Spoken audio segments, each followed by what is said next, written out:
చంద్రబాబు నాయుడు గారిని నేను అడుగుతా ఉన్నా, ఎందుకు ఇంత డైవర్షన్ పాలిటిక్స్తో ప్రభుత్వం ఏదైనా ప్రతిపక్షంగా అక్కడ ఇబ్రహీంపట్నంలో ఇట్లా జరుగుతూ ఉంటే మీడియా మిత్రులు చెప్తే అక్కడికి వెళ్ళి దాన్ని బాహ్య ప్రపంచానికి అందరికి కూడా చూపించి ఈ విధంగా జరుగుతూ ఉంది, ఈ విధంగా జరుగుతుంది, దీని మీద యాక్షన్ తీసుకోండి అని చెప్పేసి ప్రధాన ప్రతిపక్షంగా మేము డిమాండ్ చేస్తే దాన్ని మీరు ఇమీడియట్గా ఒక ప్రభుత్వ అధినేత ఏం చేయాలా?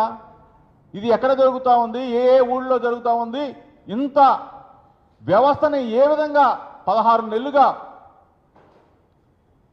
కళ్ళు కప్పి ఈ వ్యవస్థ నడుస్తూ ఉందంటే మీ పాత్ర లేదా? మీ పెద్దల పాత్ర లేదా? మీ ప్రభుత్వంలో ఉన్న పెద్దల పాత్ర లేదా? చంద్రబాబు నాయుడు గారు, లోకేష్, ఎందుకు మీరు ఇవి దొంగ చాటుగా దీన్ని పక్కన పెట్టి ఈ అద్దేపల్లి జనార్దన్, జై చంద్రారెడ్డి ఇద్దరు స్నేహితులు అని చెప్పారు కదా, ఇద్దరు కలిసి వ్యాపారం అని చెప్పారు కదా, జై చంద్రారెడ్డికి ఇంతవరకు కనీసం నోటీసులు ఇవ్వాల, అతను పిలిపించాల, అతను అరెస్ట్ చేయాల, అతని పిఐని అరెస్ట్ చేయాల, అతని బామ్మర్దిని అరెస్ట్ చేయాల. అద్దేపల్లి జనార్దన్ ఇద్దరు కూడా మీరందరూ కూడా కుమ్మక్కై అతన్ని రెడ్ కార్పెట్ తీసుకొచ్చి పోలీస్ కస్టడీకి తీసుకెళ్ళి జడ్జి గారి ముందు పెట్టి తర్వాత అసలు అతను ఒక చాటింగు, ఫోనేమో ముంబైలో పోయిందంటాడు,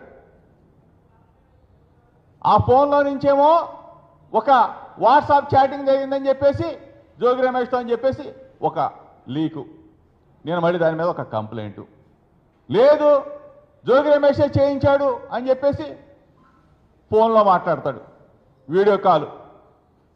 బాంబేలోనేమో ఫోన్ పోవటం ఏంటి, ఇక్కడేమో కోర్టులో కానీ కనీసం ఎక్కడా కూడా రిమాండ్ రిపోర్ట్లోనేమో నా పేరు ఎక్కడా కూడా ఉచ్చారణ కూడా లేదు. ఈ పరిస్థితుల్లో ఎక్కడి నుంచి ఆ వీడియో లీక్ జరిగింది? సిట్ అధికారులా, పోలీస్ అధికారులా, ఎక్సైజ్ అధికారులా, ఎవరు చేశారో తెలీదు.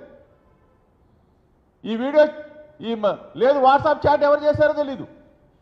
దీన్ని విస్తుపోయే నిజాలు బయటకు వస్తాయని చెప్పేసేమో చంద్రబాబు నాయుడు చెప్పడం, దీని వెనక పెద్దల పాత్ర ఉందని చెప్పేసి లేకపోతే ఇంకోటి అని చెప్పేసి ఆ మంత్రి చెప్పడం, విస్తుపోయే నిజాలంటే ఏంటి? ధైర్యంగా దమ్ముగా నా మీద పడ్డ మచ్చని మరికిని